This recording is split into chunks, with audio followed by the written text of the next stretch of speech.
Yes, good morning to everyone listening to the sound of my voice. I am your host for today's Shake Up Radio program, Augustine Ferdinand. And of course, in studio with me is my co-host, Mr. Michael Charles, or many persons still call him Commissioner Charles. Today being the 15th of July, almost more or less in the middle of the month. I just want to send greetings as usual to those of you who are joining us abroad in the diaspora in the US of A, in Canada, those of you in the United Kingdom and across the continent of Europe. Also, greetings to our students abroad, wherever you are around the globe. Good morning, good afternoon, or good night. My friend Darren in the Middle East, yes, greetings to you and your family, man. Those of you in the Caribbean region, as far north as the Bahamas to far south, Trinidad and Tobago, Guyana. Greetings also to those of you who are joining us via Star Radio, and a special good morning to the staff of Star FM, Amelia, Bling, Sophie, and others in studio. Greetings to those of you who are on the live via the Facebook page of WEFM. Of course, those of you in the comfort of your homes this morning. It was raining on the outside some hours earlier. We're expected to basically have a lot of rain over the weekend. Wherever you are, pleasant morning. As usual, it's an interactive program, and the numbers to call and get interactive with us are 784-457-9997. That's 784-457-9997. And you can call or send us messages on the WhatsApp number 784-457-9994. That's 784-457-9994.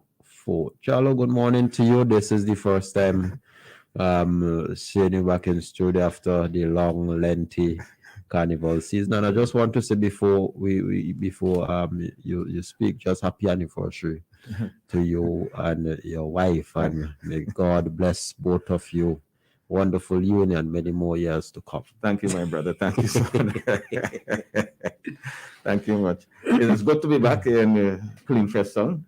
Yes, and as usual, I'd just like to big up retired Inspector of Police, Inspector Black, Station Sergeant Jackson. We have Caro and Noel at Sharps, Phil in the market, Miss Duncan at Kingston Park, Miss Kingston Park, Miss Murphy, Monica, we have Uncle Sam, Bristol, Charge Up Mason, Sister Jacobs, and then not forgetting our good partner, Stepin.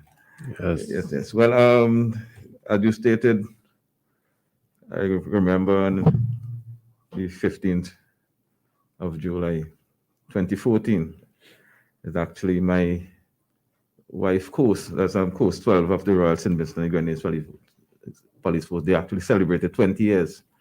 So they went to St. Lucia. I journeyed along with them. And that's when I did the thing. You know, I got married on there. So also to my wife and the rest of Coast 12, happy 28th anniversary. Service in the Royal St. Vincent and the Grenadines Police Force and the people of St. Vincent and the Grenadines. Yes. Well, of course, this evening, we're going to have basically an opening ceremony of Rainforest Seafood at Caliaco. Again, the government's quest in building the blue economy here in St. Vincent and the Grenadines.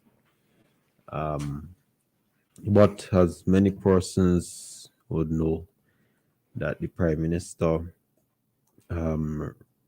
being a keynote speaker at Concordia America Summit in Miami. Yes. It's a summit that many world leaders, including the President of the United States, very influential persons, they speak on a wide range of topics or issues globally.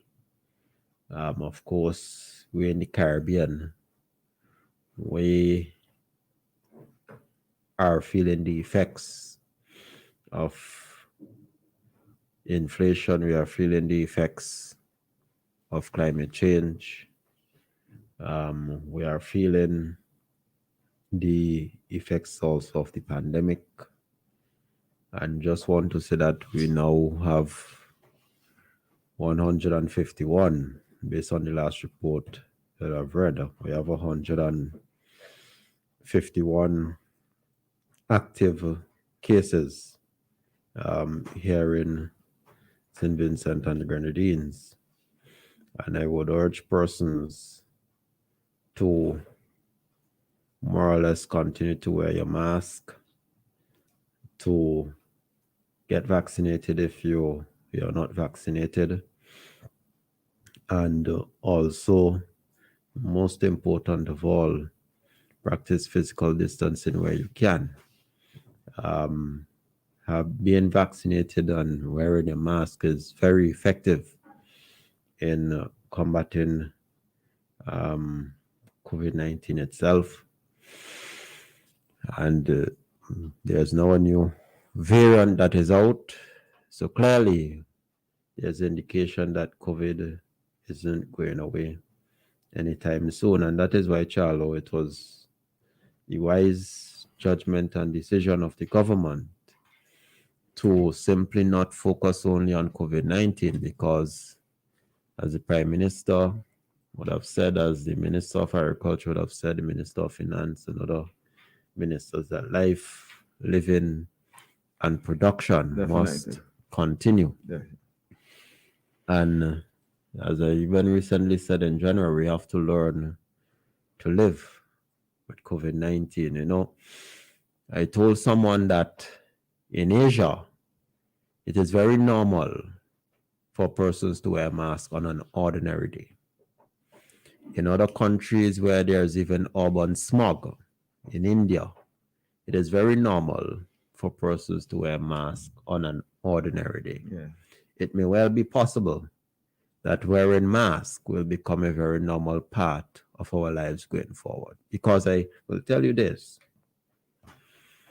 there's more to come in terms of viruses, etc. Because you see, I remember when some persons say that when Bill Gates taught these kind of things, they put a lot of conspiracy around them.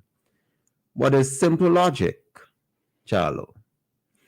We live in an entrenched global environment, and where you have more persons are residing in cities or urban areas, and where you may have poor food standards and poor hygiene in some areas, poor sanitation standards in some areas in the world that are becoming more populated with people, it is very easy for food to get contaminated and very easy for viruses to spread. Yeah.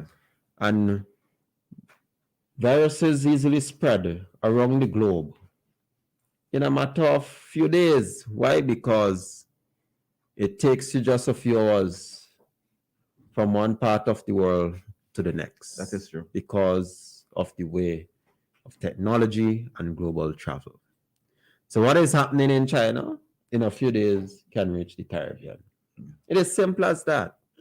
And therefore, it is not a conspiracy in saying that it is very possible that we'll have another pandemic that is similar or even worse because of how we as humans are living.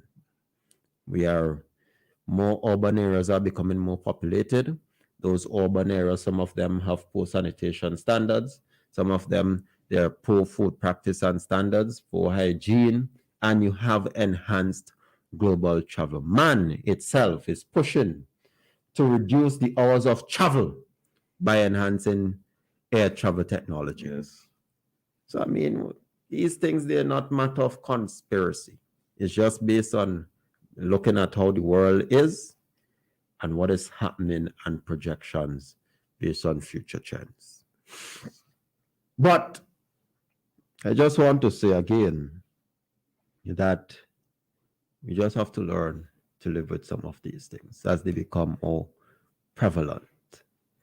Um, the Concordia Summit, again, like I said, is about having various heads of government with, and not only heads of government, but even leaders of private and non-governmental organizations with years of experience and and influence. And you have various teams. You have teams on environmental sustainability, global trade, trade, manufacturing and supply chains, financial inclusion, innovative technology, etc. And of course, Prime Minister Dr. Alf Gonzalez, and you have the Prime Minister of Bahamas being at that summit and talking on a wide range of issues that affect the Caribbean and also the world.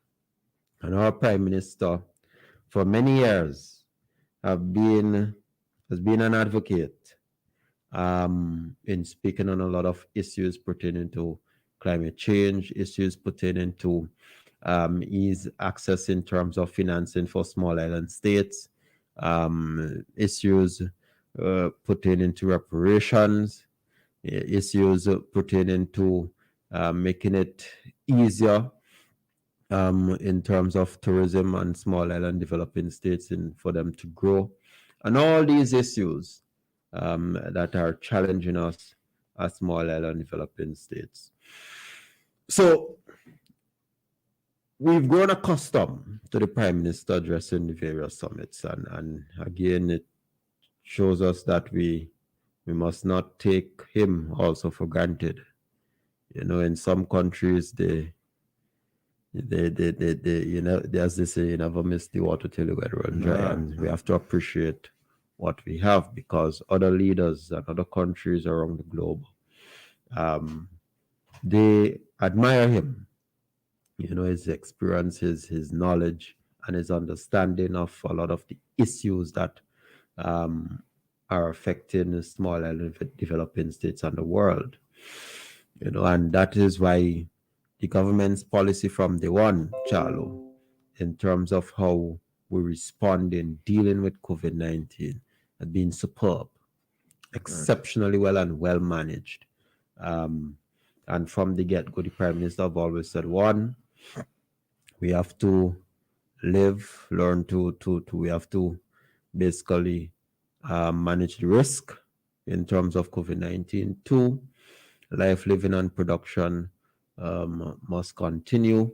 And three, given the flexibility and the fluidity of the COVID-19 virus itself, as time change and as the virus itself, the epidemiological situation change, so too will the government rules and regulation. Correct. Of course, the Prime Minister recently announced that the government of St. Vincent and the Grenadines may consider re-employing those teachers who decided not to take the vaccine and walk away or abandon their posts. Again, that is may consider. It is not a firm government policy that is already decided. There's a lot of factors at play that would basically give consideration. The epidemiological situation. Again, I made mention that we have 151 active cases here in the country. And again, like I said, the government policy of managing the risk, you have to look at the risk levels and assessment. You have to then listen to those teachers who are vaccinated, who and what they think of unvaccinated, the possibility of unvaccinated teachers returning to the classroom with them, and also parents who have their own children who are attending these schools. And you also have to look under which conditions, if the possibility of arise that those unvaccinated teachers return to school, what conditions would they be reemployed under, and what would they have to do, whether wear masks, whether how frequent should testing be, and the like.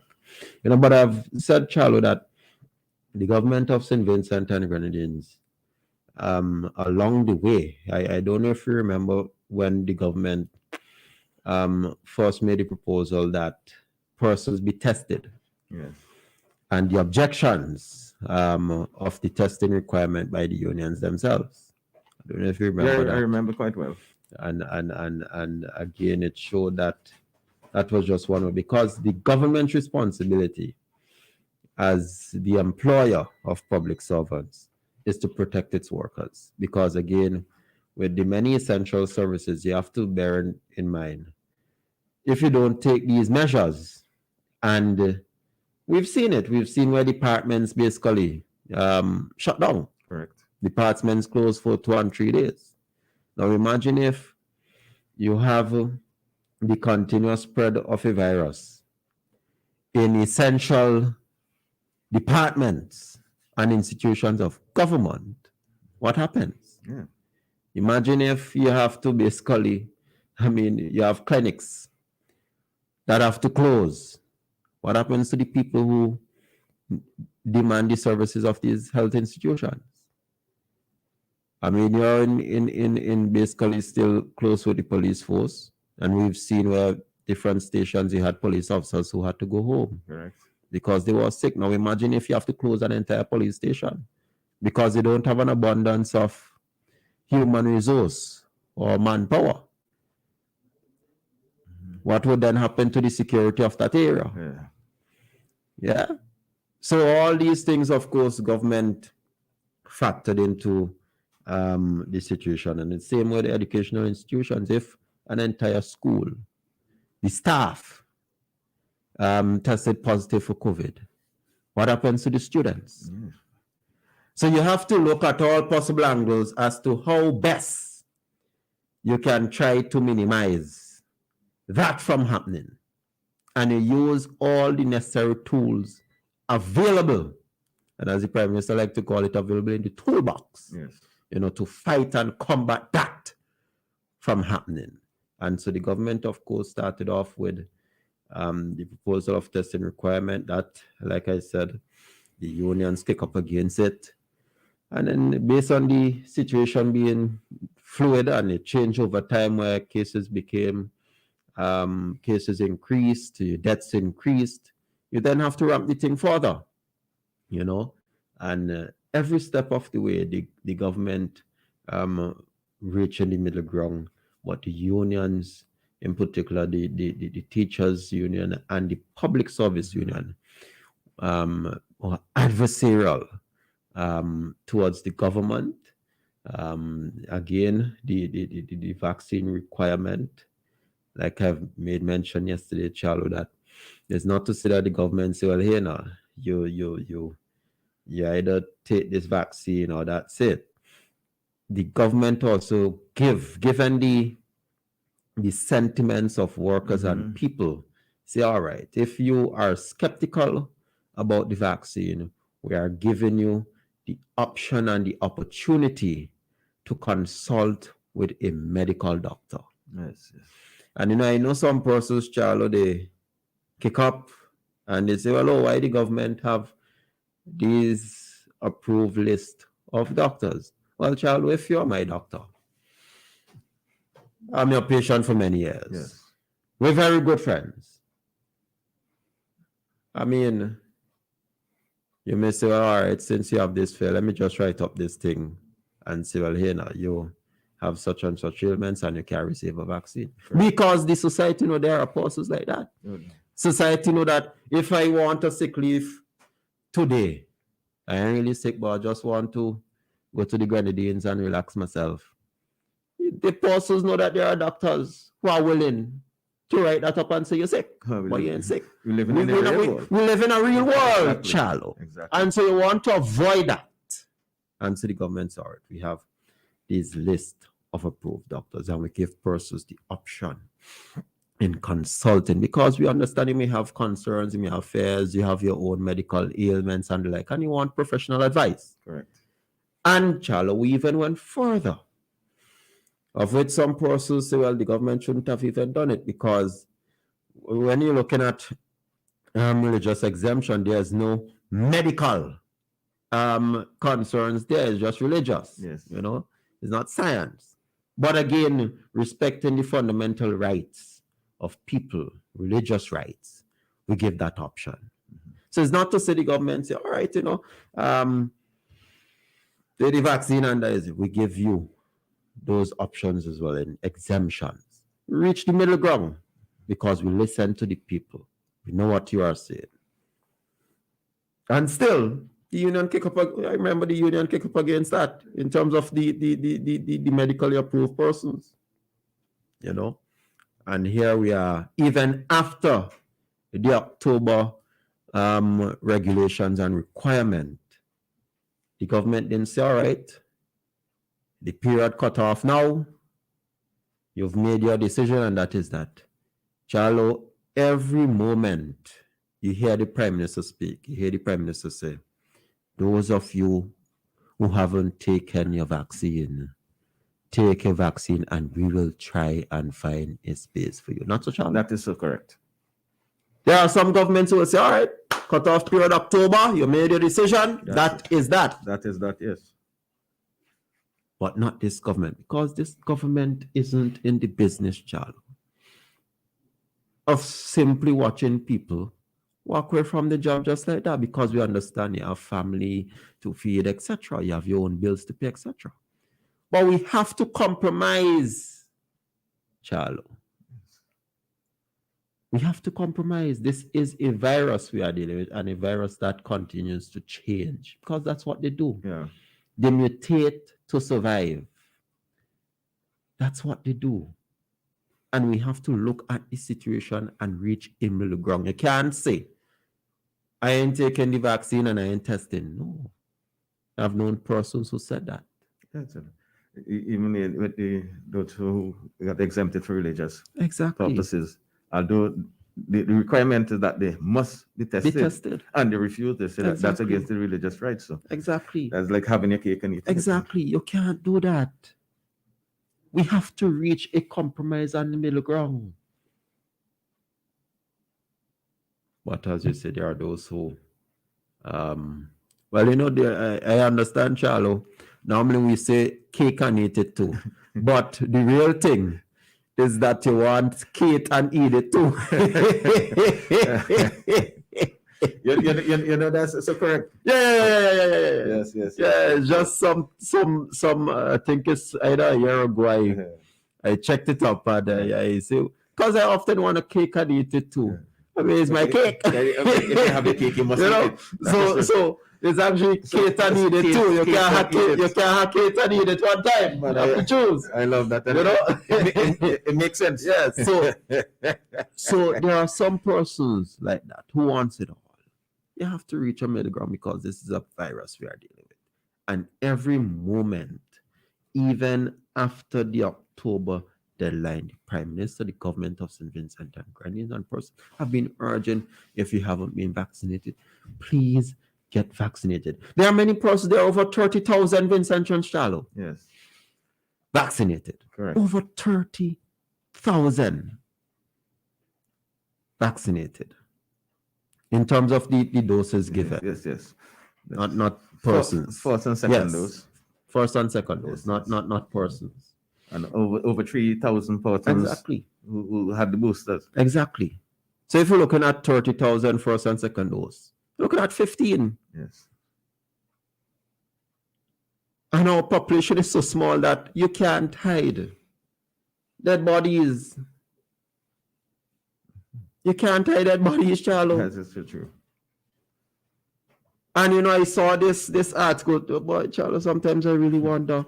I saw this article saying, well, how much teachers died for the year so far? And I'm still wondering, what are you trying to get at? But this is not what they're trying to get, is what they're getting at. I mean, so you won't have persons within certain professions dying? What are you trying to get at? Well, so if you have 5 police officers who died within the year, what happened? You want to say it's vaccine that make them die? That's what they're trying If to you have say. 10 teachers that died over there, you want to say that is the vaccines why the teachers died? And instead of, they're going to say, well, the postmortem says such and such and such. I know there are some persons who know of a particular educational profession who died recently for cancer. Yes. Cancer that they had for years. But no. And guess what? Charlie, this is the other thing, and I know some persons to the Prime Minister shouldn't have said. But that is posted by Eyewitness News. Mm-hmm. A media platform that seemingly is in the habit of, I don't know, again, if they're trying to compete with the NEP to be the opposition.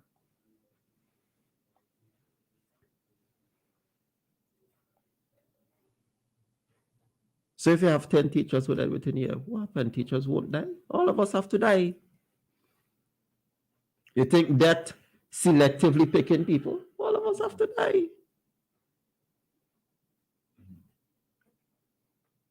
But again, the mischief that some persons like to create.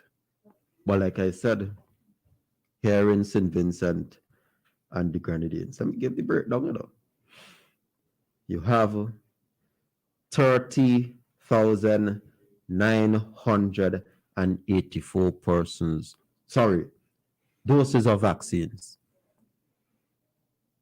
administered. 30,984. And we, of course, know that one person being fully vaccinated must get 2 doses of vaccine. So you're looking at over 15,000 persons who receive both doses in this country. Yes. You can't hide dead bodies. You can't. St. Vincent is too small. So when some persons say, well, the vaccine killing people, well, over 15,000.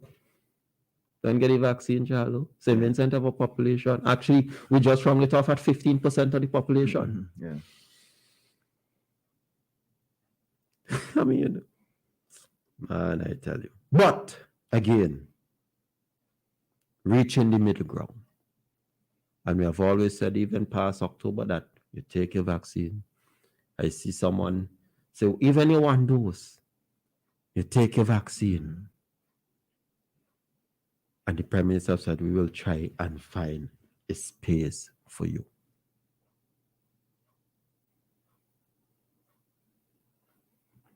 But again, even with that, even with the recent announcement, Charlo, with the government saying we may consider, one would think that the union will, sir, let us try and work with the government on this. Let us also, at the same time, because the president of the union got the vaccine, Public Service Union too. Yes. And since then, you haven't heard, let us encourage our members to take the vaccine. No. Even up to now, continuously trying to be adversarial towards the government. Now, how does that work in your members' best interest? How does that work in the members' best interest? Well, taking the vaccine, not only the presidents of the union, leader of the opposition, and Yes. and the vice president, they talked. Yes. How does that work in the best interest of their members in continuing to be adversarial to the government? And now trying to make it seem as though, is my idea first, and look, the government buckling under pressure. Charlo, where in St. Vincent and the Grenadines you see any indication of government being pressured? No at all. You walk to capital city Kingston. We just had carnival. Where in St. Vincent and the Grenadines there's any slight indication that the government being pressured. Again, the Prime Minister from the very beginning have been the government of St. Vincent and Grenadines trying to reach a middle ground. And every step of the way, instead of the unions, those two major unions, so let us work with the government on this. And the other thing too, you have the lawyer. Okay, now the public service union, teachers union, you have lawyer Sanga Thomas. I mean, on one hand, a lawyer is there to represent the client, and even though the lawyer may think that the client going down a wrong road, his thing is to make money and to represent. But you know what is also striking, Charlo? Is that with this particular lawyer, he's also like a scientist. So he edging on his clients. He don't care about the members whatsoever. He edging on his clients because, boy, there's money to be made. And once he continue the foolishness in public domain and his clients continue to take to him for advice, well, money making. Lawyer's business. But he's not a scientist. So, this is where we are. And the fluidity of the situation is that now with this new variant, Charlo, there are some countries who reopen. Yeah. Was it that, boy, if things get worse, we might have to go back to lockdown. Again, it's fluid. Just as what the Prime Minister have said from the get-go. One, we have to learn to live with it. Two, we have to manage the risk. And three, because it is fluid, based on the epidemiological circumstances in the country, the rules, regulation, and policies of the government will change. Yes, and what the government is doing is seeking advice from the people in health. From the medical officers, the chief medical officer, and others in the Department of Health. Surely not Lawyer Joe Matabas. You listen to the experts. Exactly. And see what they have to say. But Charlo, there's another thing. I'm quite sure you would have seen or that you saw the registration for persons who are to get income support in the green zone. Yes. Barbados recently made an announcement, I think, of the measures that they are looking to take in combating inflation in that country.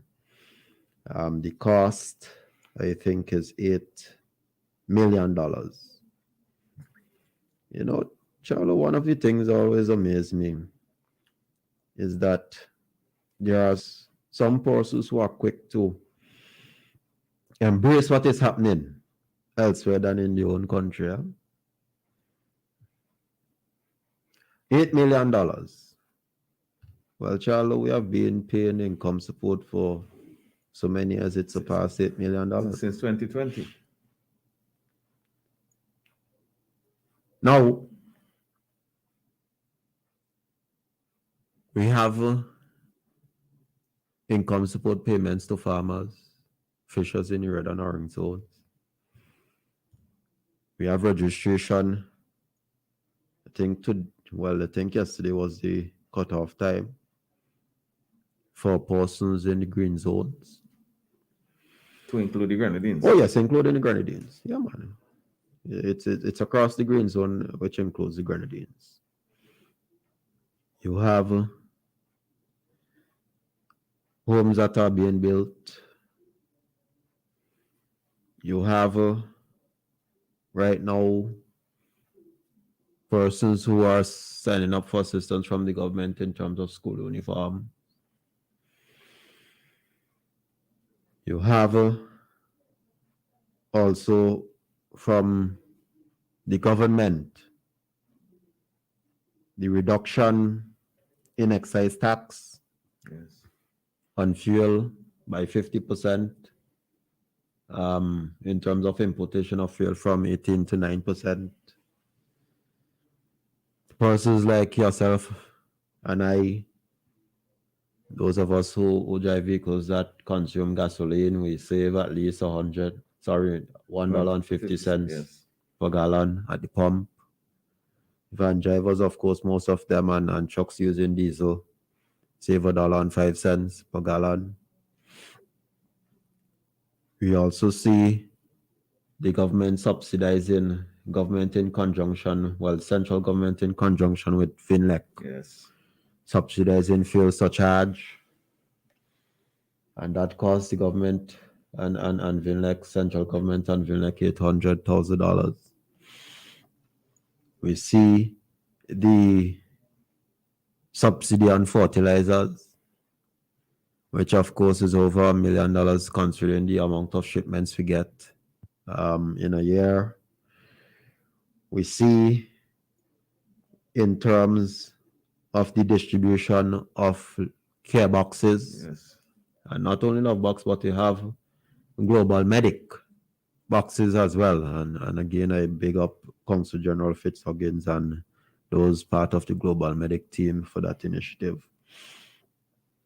We see custom service charge on cooking gas and fuel removed, that's 6%. Yes.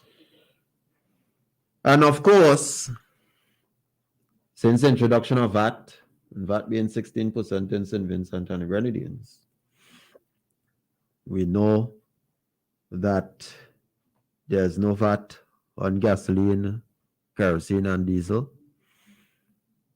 There's no VAT for domestic household that consume 150 kilowatts per unit an hour. Electricity. Yes.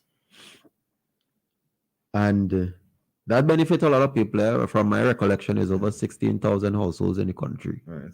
that don't pay VAT on electricity. And again, I remind persons we have about 41,000 households in the country based on 2012 census. Yes. We also see the government help out in terms of flour, and where there's no VAT on that as well. There's no VAT on cooking gas. There's no VAT on turkey back, chicken back and neck, or wings. There's no VAT on solar equipment, and also energy saving bulbs. Yes. There's no VAT on toilet paper. There's no VAT on garlic and onions and sanitary napkins and tampon and the like. So you see, Charlo, The basic things that the basic we things, use, yes. basic things that we use, there's no VAT on these items. But again, like I say, once Barbados announced it, whoa, hooray! And you know the thing about it, I don't mind that, because I know how things difficult in Barbados, real difficult. They have VAT at 17.5%. They have the highest fuel price in the region. They also pay a lot more for water because they use the pump system. Yes. So I understand, and thankfully the government stepped in with that $8 million initiative to help ease the burden on Barbadians. But what I can't get, Charlo, is when you have some Vincentians saying, well, why we can't do that here too? That is what was really, Yes. that has really raised an eyebrow for me when they say, why can't that happen in St. Vincent too? And I'm like, well, where have you been? It reminds me of the opposition who opposed St. Vincent and Grenadines' quest in becoming a republic in 2009. And then, lo and behold, Barbados attained republic status. And some of the very same people, including, the opposition, who opposed St. Vincent from going down that route, turn around and congratulate Openly. and say, well, when next for St. Vincent? Why, sometimes I really wonder what kind of people some of us are. I really wonder. I remember when the opposition leader stood up in Parliament, and one of the first things he did was to congratulate Prime Minister Miamma Motley. But here in St. Vincent and Grenadines, the opposition said no. They said that we're not removing the Queen. Even as of recent of 2018, 2020, the leader of the opposition of St. Vincent and the Grenadines said that he will not support St. Vincent and the Grenadines moving away from the Privy Council. He said that many times. But Barbados, their final appellant court is the CCJ. Sometimes I really wonder about some of our people. Strange. I often remind persons that St. Vincent and Grenadines is the only country since 2020 that's still giving out income support all now. You know, Charlo, in the Grenadines, for example, the persons who registered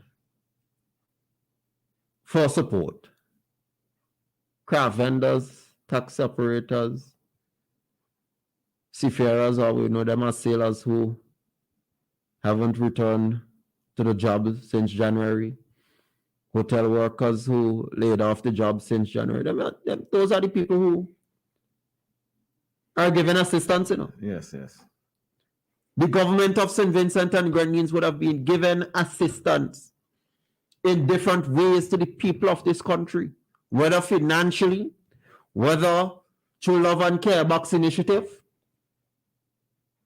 You have over 5,000 to sign up in terms of the ATM card initiative, making it easier for you, of course, to get your money. Also more secured. 5,000. Throughout this week, I think yesterday was Kalakwa, you had Kingston and receiving welfare payments. The farmers and the fishers, red and orange zones. You have other support mechanisms for other farmers and fishers. And the opposition in this country, the vice president to be specific, said government giving out $300, $500, $800 is wrong. It's unprincipled for them to do so. But I'm quite sure he's happy with what Barbados just did. Very much so. But the government of St. Vincent and Grenadines looking and finding ways to help the people cushion the effects. Because, Charlo, when you're feeling a little pain, you have to get money.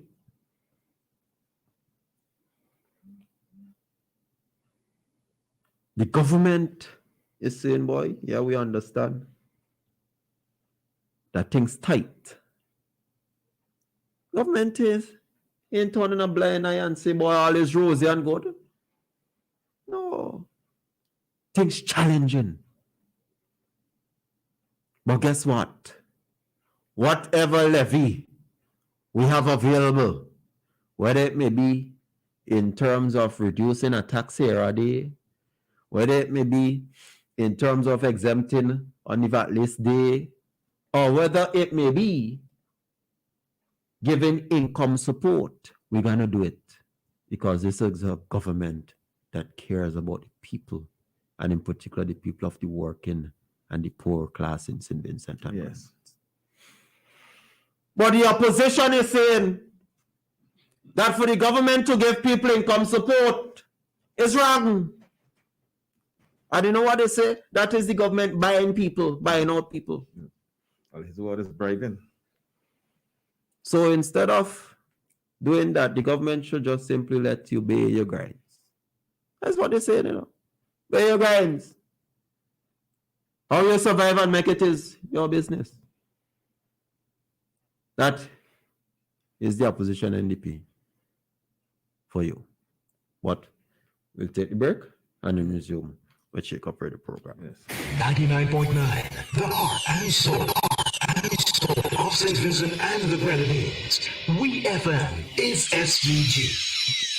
The flavor nice, it's locally made. Affordable price, Lord, up to $3 retail. When you see me line when you got a white case, show me what you like.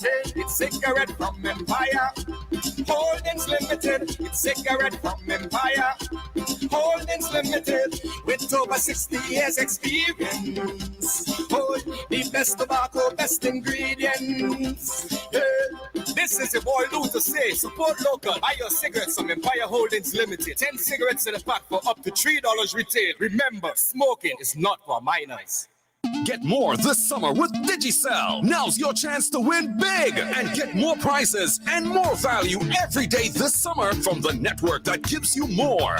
Digicel is doing what? Get ready to win cash, groceries, home appliances, free gas, and more. Plus your share of $20,000 this summer from Digicel. Tell me how I could win. Winning is easy. Activate any Prime bundle. Switch to Digicel. Sign up for Digicel Plus or pay your postpaid bill on time and in full. It's time to get more with Digicel. Qualify to win now. Promotion ends August 20th, 2022. Digicel terms and conditions apply. Digicel, better together this summer.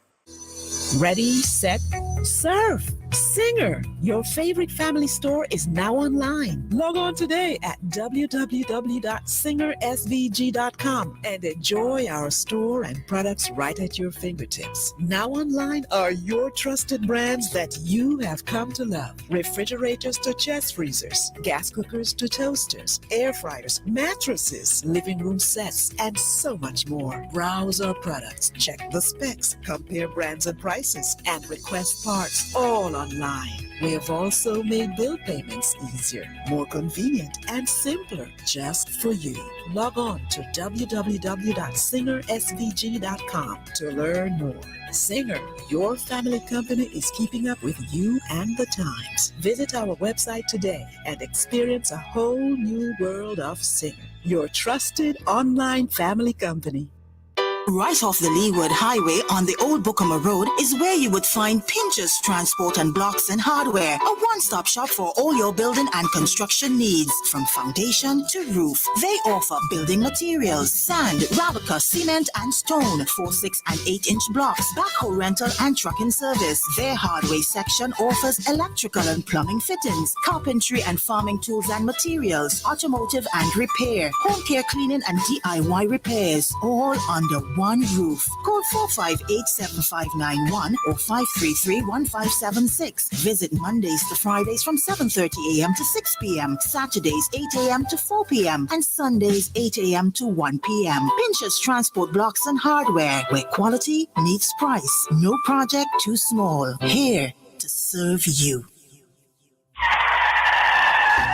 That could have been you. An accident that could have been avoided because your tires had almost no grip on the road. Safety is a factor that should never be overlooked when it comes to your car or whatever you drive. SVG Tire Sales and Services in Falls Avenue and in Arnisvale carries a wide selection of quality new tires to fit any car, truck, minibus, or SUV, so you can experience a comfortable and safe commute every time. We are agents for the world's most reliable brands on and off the road, including Kenda Tires, the king of the mountain. Cooper Tires, king of the road and track. Ostone, the king of the outback. And High Fly, the king of the Asian highway. We also carry new tires for light or heavy-duty trucks. From MRF, High Fly, and Linglong, a reliable set of new tires keep you, your passengers, and your payload always in the safe lane. So when you need quality tires with reliability at 100%, choose SVG Tire Sales and Services. In Kingstown, 457-1467, or in Arnisvale, 456-6444. SVG Tire Sales and Services. Performance and reliability proven when the rubber meets the road. 99.9, the heart and soul of St. Vincent and the Grenadines. WEFM is SVG. It's time for Shake Up on WEFM 99.9.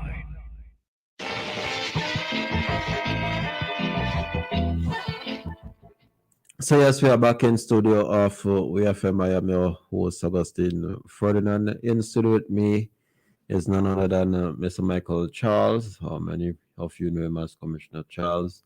I remind persons that the numbers to call and get interactive with us are 784-457-9997. That's 784-457-9997. And you can call or send us messages on the WhatsApp number 784-457-9994. That's 784-457-9994. I just have a message to read here. Let me see. I've sold products to the Love Box program, and I can say this: it's not only beneficial to persons and households receiving, but also to us farmers. We have to give thanks to Minister Caesar, Comrade Ralph Gonzalez. As a farmer and even Sension, I am proud that we are in hands of great leaders in these modern and challenging times. On vacation, listening from home, great program today. All right. Someone said, well, Mr. Ferdinand, they start praising up me monthly for what she's doing. One bunch of bad-minded hypocrites. We know that. So they just only want to pull down our country. I'm so sick and tired of them. This comment is coming from Vinci Hill. Someone, okay, comrade, say good morning. Someone says some teachers, okay, morning, those coming back should be vaccinated. Will not be comfortable as a vaccinated teacher. To be among those unvaxxed will be highly unfair. You know, Charlo, and this is the thing here, you know. I mean, there are those who are of the perception that many teachers are willing to have unvaxxed teachers return. You hear me, Charlo? Okay. But you know, Charlo, from some persons who I've spoken with, you hear a different sentiment. It's one thing, Charlo, I realize this. It's one thing when persons talk publicly, but it's another when they talk privately with you. Yes, always. Yes. And what this person I was saying here is another one. Mm-hmm. As a teacher, see, I will not be comfortable as a vaccinated teacher. To be among those unvaxxed will be highly unfair. Yeah. Some teachers have only one dose, so how does that play out? And this, I believe, is a parent. Okay, good morning, Comrade. Question: why would I allow my child to be in a classroom with a teacher who is unvaccinated? No, sir. I will not send my child to that school. My two kids have various vaccines, so to have before entering school as adults, we have to take the vaccine. We are still alive, so time people start being objective. But yeah, you know, it's a, and that is why the Prime Minister stated that we have to talk with the teachers and the parents. Yes. To get their feedback as well. And of course, first and foremost, the CMO's own advice on the matter. Because I've had various discussions with persons, you know, and I so much remind them that, you know, as situation change, you know, the epidemiological situation. But Even parents, there are parents who would say, well, me ain't taking the vaccine, but I ain't want my child to be taught by no teacher or vaccinated. It's a situation that Yes. you really have to look at, and that is why, again, instead of the union working along with the government, it's being adversarial. And sometimes they get tricked by what people say publicly. And while we are on the vaccine at schools, remind our listeners that there's Pfizer vaccine Yes. for children between the ages of 5 and 15. Yes. Yes, very important. Let me see. Someone, my good friend, Small, who is a trade unionist. In the 1960s, adversarial relations existed. In the 70s, concessional bargaining relations existed. From the year 2000 to present, industrial relations of a partnership. Yes, that's correct. Because also remember, when you're talking about the 1960s, given the conditions then, as a matter of fact, many political parties evolve or emanate from trade unions. So yes, Small, very, very correct there. And he actually sent me a message also on WhatsApp. Yes, very correct. So you had to work along, with the state on this, because again, you never know. There are persons who, they today you're here and you get COVID, and tomorrow is a whole different thing. But all these assistance are given to persons. Correct. I'm talking about those now because of inflation and the like. I see in the US that it's now 9%. Someone here saying the kid will be vaccinated. Boy, I'm telling you. My kid will be vaccinated, and I am encouraging other parents to do the same. Wonderful. But you have inflation going up. And I always tell persons who think that government is awash with money, just look at Sri Lanka situation. That's a good place. A good example. No government is awash with money. I don't know. Some persons have that, what I call warped idea, that governments or the state always awash with money. And I often tell persons that managing a country is just an advanced form from managing a home. Just as they have bills to pay at home and debts to pay and upkeep and all of that, the same with government. It's just advanced. So even except you don't have to pay no income at home. Though I do, Charlo, you have some parents who give now stipend to children. Yes, allowances. The allowances. But managing a country is more advanced. Of course, in the household, your income is mainly from your salary that you receive. And for others, maybe based on, of course, produce that you sell. Government receive income 4 ways. Revenue, through taxes. And oftentimes we get misguided thinking that the fees that we pay for license and these sort of things, that they could pay the cost to fix all the roads in the country. That again is false. Yeah, very much so. But you get revenue from taxes. And taxes include, we'll put in, various duties, levies, taxes here and there. Revenue from grants. I don't like to call it free money, but if you want to put it that way, of course, you get grant funding from various institutions for various things. Yes. Revenue from securities market. You may float a bond on the market and hope that it oversubscribed, that you raise a good bit of money. In Caribbean, you have the Eastern Caribbean Security Exchange Market. And you have, in terms of loan financing, that's how government gets money. Since COVID-19, government's revenue would have been significantly affected because, again, reduced economic activity means you get reduced revenue through VAT and other duties. But still, despite that happening, the government makes sure put some money with the NIS, in conjunction with the NIS, to pay unemployment benefits. And of course, the government went to Parliament, put that into law. Very government gave sailors money too. Yes. I remember when some persons objected to that, saying, well, sailors working for so many years, where they want money from government. The Prime Minister said, no way. Some of them here for all 3 months. Catmen and vendors get money.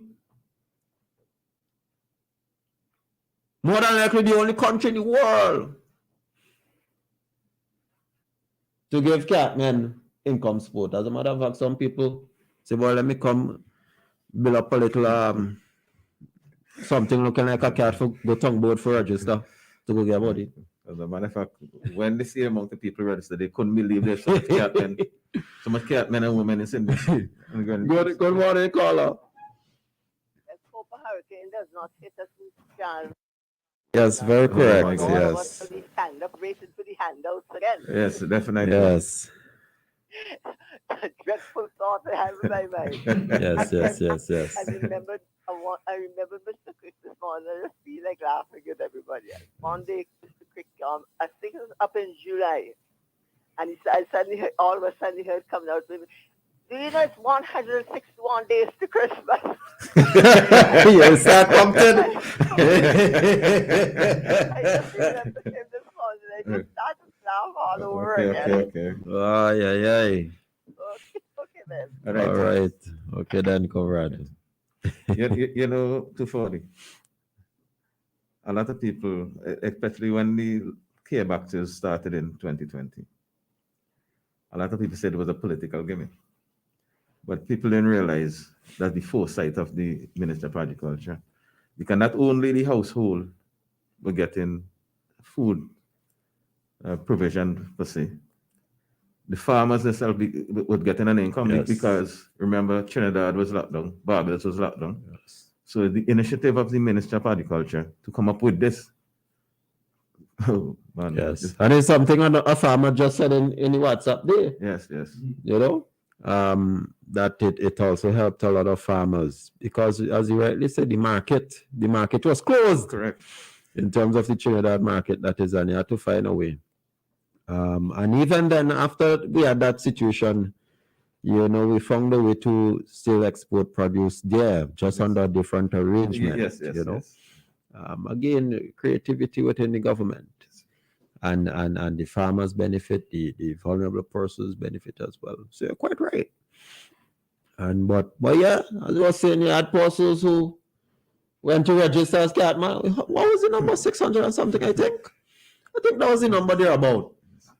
Couldn't believe that we had so many. It was a lot. So many catmen in the country. And you had the vendors receive payment. Remember, we had performing artists or those in the entertainment industry who receive income support. Again, after that, we continue to roll out those supports mechanisms. Then you had volcanic eruptions, 32 of them. And then now had to find money to accommodate and feed and provide water and the like to persons, put persons in guest houses and hotels. Farmers and fisher folks to get income support.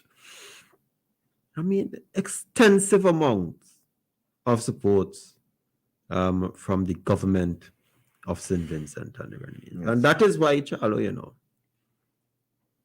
some persons would look and wonder, boy, we really had thoughts to explosive eruptions in this country. In a pandemic. Yes. You didn't have no chaos, no havoc.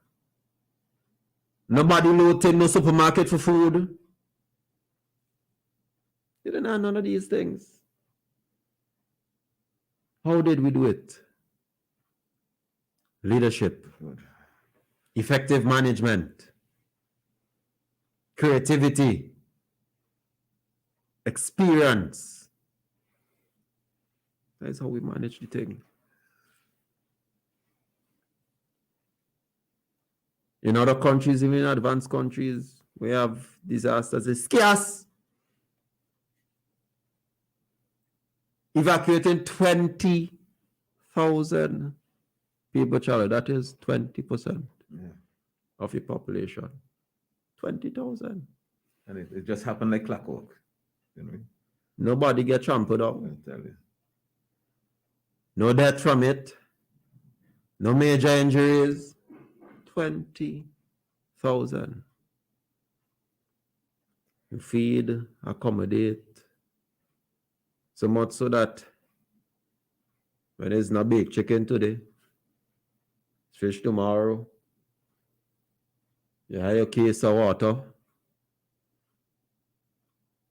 And you know, those who manage the shelters and in particular many persons who know Calico and other shelters, you have movie nights. Correct. And all these things. I mean, we've managed the things so well. Yes. And I know for a fact that churches went Oh, to yes. And we can't to the forget different- Red Cross and the Seventh-day Adventist Church and community. Kingston Baptist Church. Kingston Baptist Church. And other churches in the country. Correct. Can't forget all of that. But one thing I would remember is that the opposition had their thing at their headquarters. You could imagine that. Look, Charles, I will tell you this. I don't know if the General Secretary spoke of it. I don't know. There are friendly parties that sending to the events. You know? Yes, that's a fact. But you know, we channel them, and even the Prime Minister too. You know, we channel them too. Nemo. That's how you have to do it. Because you don't want it to look political. And Nemo use that and distribute. But for the NDP say they're sending nothing Nemo. You could imagine that.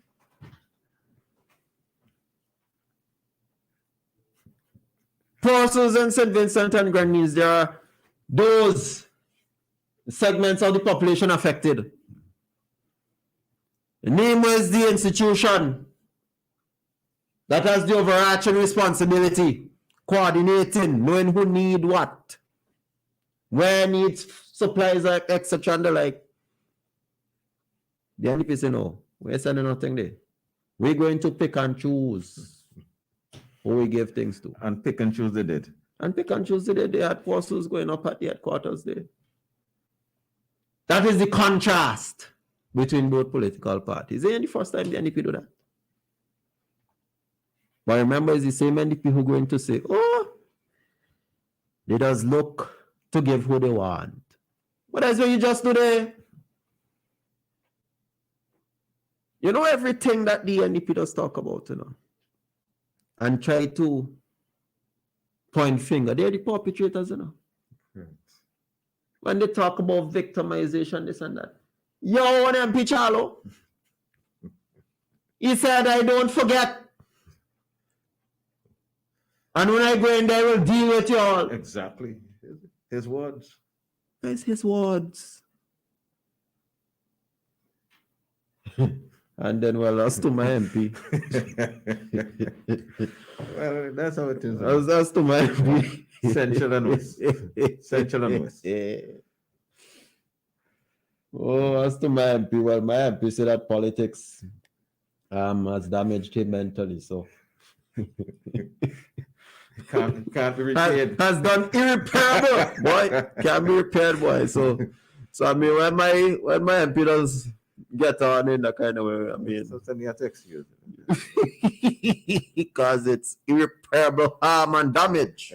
And you know that brings me to a point there, Fordy. You know, I saw on Facebook well, the get rid of them. They cannot come to support the government in anything the government try to do. But now, where the Speaker of the House of Assembly plan to have this youth parliament, they claim, and they get rid of them article, they claim that the government steal that from the NDP manifesto and is now coming up. They can't bring themselves to congratulate the government for anything they're doing. Now they're saying that the government steal that idea No, Charlo. from this. Charlo. I will tell you this. The idea for youth parliament have been lurking a while. They have Caribbean Youth Organization and forums. I've been talking about these things, revival of various institutions, etc. Correct. Yes. But Charlo, if I am on the opposing side, I propose an idea, and then I see you implement the idea, I will commend you. Exactly. And if anything, I would say, well, it's great to see that, my opponent have bought into the vision and idea too, But you don't go in on a bashing spree. You look at who it's going to benefit, young people. And in any way, that is how the opposition really and truly people saying it, people saying it, they're weak. Yeah. They can't think. But the young people will benefit. Most definitely. And this is the first one ever done through Parliament itself. Yes. And I have to give commendation to the Honorable Speaker and her team. Most definitely. In making this a reality.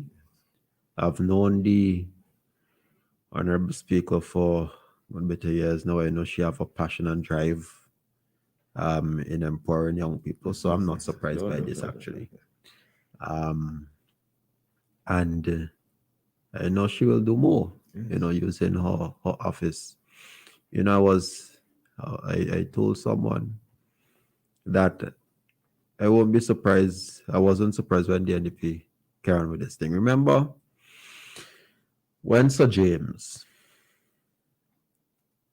talked with the Prime Minister about, cocoa industry? I mean, you just know the NDP, you just know them. And we work along with each other. That shows maturity, Exactly. It's maturity it shows. Maturity in politics. Putting people before party and politics. Mm-hmm. But then people don't understand that. Because it's not in their DNA to put people and country over party. Because remember, boy, I could write a whole book about your MP. Your MP said, boy, this proposed constitution is way better than the one we have now. But guess what? You see me? He said, guess what? I am an abiding party man. So they can't see putting politics and people before party. So when you have things like this, and even with cocoa, and the government's all right, we'll see how we can make it happen. We'll explore the possibilities. Did the leader of the opposition call the founder of the NDP an acolyte of Labour? We all remember that. Yes. Some of us may forget. Or because two men put differences aside, put politics, etc. aside, and look at country and people and say, all right, we'll see how we can explore these possibilities.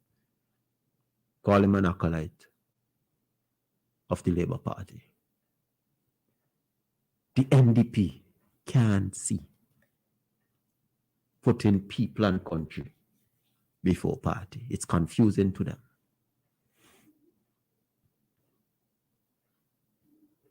It's just like when You know, the cock said the airport. Marvelous. He said we should even name it after the Prime Minister himself. Marvelous thing they've done there. But the bashing spree continues.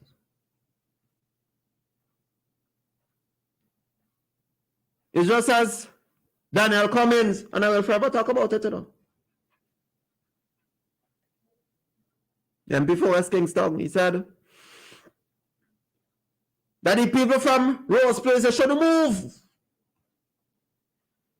Daniel Cummins said that, you know. He said, government housing policy is inefficient. Yes. Inadequate.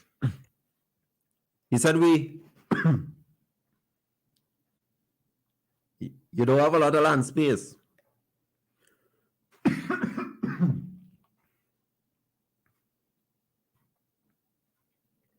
But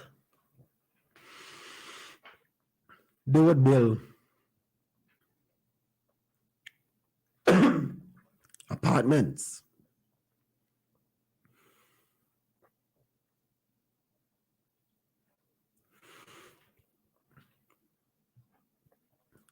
He said that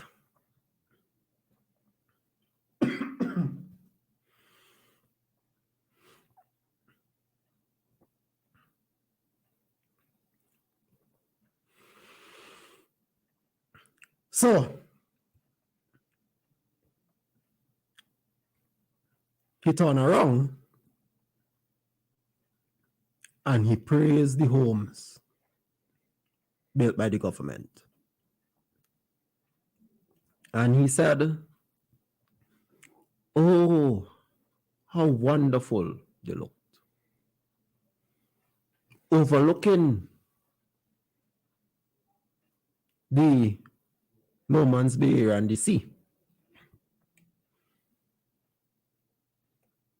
Daniel Cummins, after you done say government housing policy is inefficient, he turned around and said, oh, the homes, they're wonderful. Major improvement, improve the people's lives. After you done say, after you already told them, don't move. And that what NDP plan was to build apartments down at Rose Place for the people. So that is the NDP. Flip-floppers, no bright ideas, and can't come to grasp the idea of putting people before party. Can't come to grasp that idea.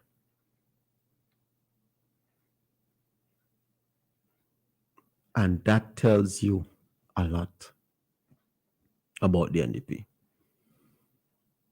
You know, Charlo, we've been talking about cleaning up Kingston for a while now. Many persons agree now that Kingston needs to be cleaned up. And when I say clean up, it's not to say that the town is dirty. It's just that there needs to be orderly vending. But Charlo, guess what? Some of the main stumbling blockers from the opposition too, you know.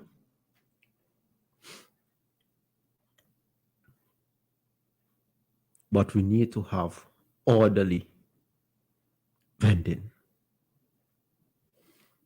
The NDP built that big structure in the center of capital city Kingston. Correct.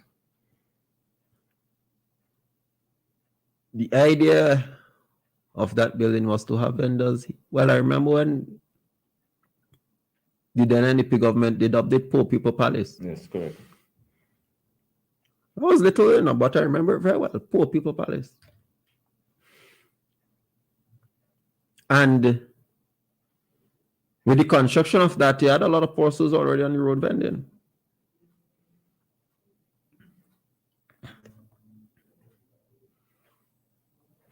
Charlie, you remember Chapal's Avenue when they had those shops On the side of Bishop College. on the side of Bishop College there?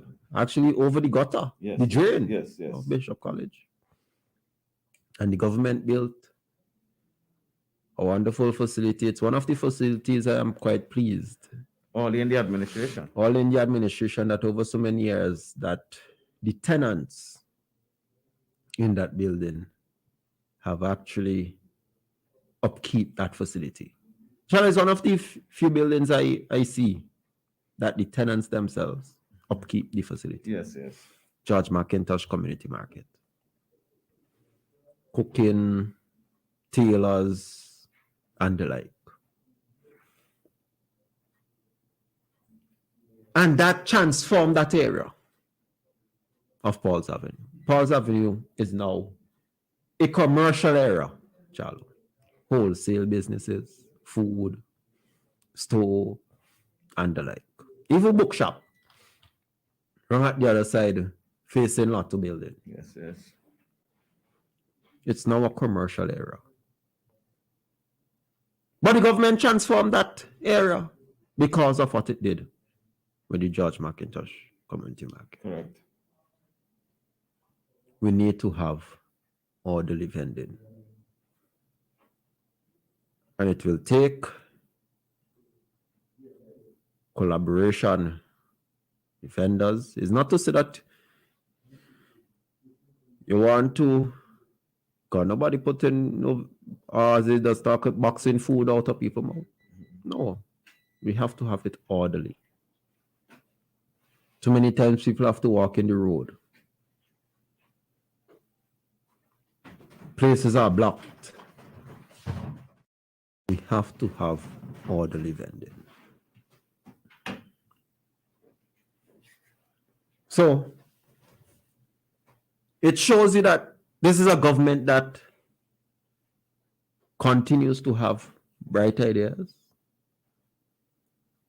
new ideas. But what I get from the NDP is the same old. That's what I get from them now. Mm-hmm. Same old.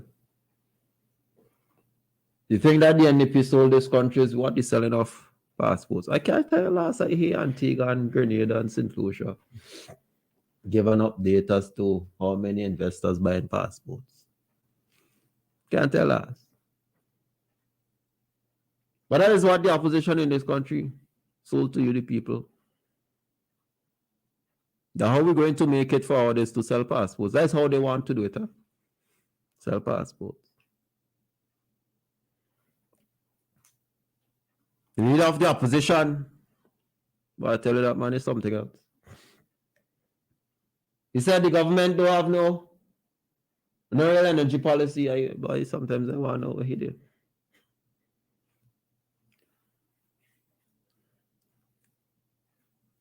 Charlie said today that there's no VAT on solar equipment and the like. Huh? Yes. There's concession on solar panels coming into the country. The government itself, central government, has a energy policy in retrofitting government buildings. Yes. Solar panels. We see new government buildings are retrofitted with them. We have a solar farm at Argyle, at Lowman's Bay, Union Island, Correct. and we're going to install one in Beckway, his own constituency. Yes. But he said that the government don't have a real energy policy. We improve hydro, South Rivers and Richmond. But the leader of the opposition said government don't know real energy policy. The government's target is to have 80% of our energy needs supplied by renewable sources. That is why we continue to pursue geothermal. But the opposition in this country wrote an article saying that the government don't have a real energy policy. You know, sometimes I wonder if they think Vincent John's dumb. Sometimes I really wonder that. Because we're seeing these things, we're hearing these things, but the opposition trying to convince people otherwise.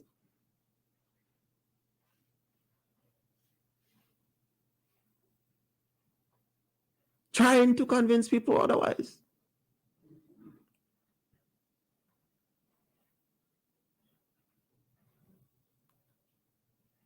But there is the opposition, St. Vincent and Grenadines.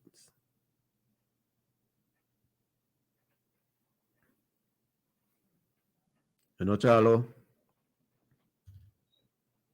you have to come the port project development. And as a matter of fact, they already start, and you'll have redirection of traffic soon.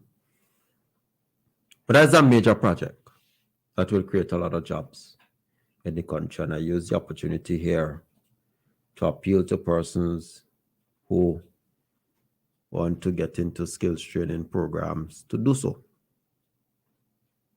You have the Sky program, you have the various technical institutions. You could visit any technical institutions and inquire.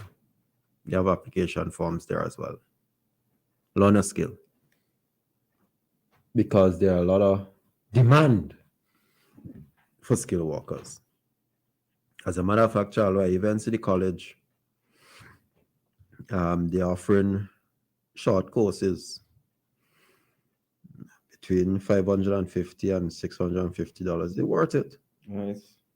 In electrical installation and repairs, motor vehicle, and air conditioning systems, welding and metal fabrication, food preparation, specializing in international cuisine, bar service and beverage management, front desk service for hospitality industry, events and conference planning and management, introduction to web design, that is websites. Yes. Domestic appliances, diagnostics and repairs, cosmetology, that is another industry where you have a lot of money, hair and nails to be done, basic architectural drafting, an introduction to wholesaling, retailing, stock, and invention. The deadline is the 2nd of August. For persons who are interested, you could, of course, visit the college and inquire and pursue those certificates. All that is building capacity, you know, and making sure that people have the necessary skills in supplying the needs of the job market. And that is how we grow. That's why the government have this education policy, you know. Indeed. Because when you're building a tourism economy, tourism sector, and even in agriculture, some persons think agriculture is limited to just planting and reaping crop. Yeah. But there's the scientific component to it, just like with medical cannabis. You have somebody who have to operate the labs, be the lab technician and the like, if you're going into agro-processing. You know, shall I go tell you this? What Colin Graham on Tuesday, either Monday or Tuesday, one of them. And he said that he was talking about persons who go into collect income support, and he said, you even have persons with long fingernails going to collect farmers' money. So I want to know if how a farmer should look. If a farmer can put on a 3-piece suit, or if a farmer can go to a dinner, or go by whether love you or signature and enjoy themselves and treat themselves and put on nails. Go to a beauty salon and have everything done. I guess the farmer should look like nobody. Yes. Oh Lord, I tell you, man. That's the sort of notishness that it does have being spewed on there. But we're now to the end of the program.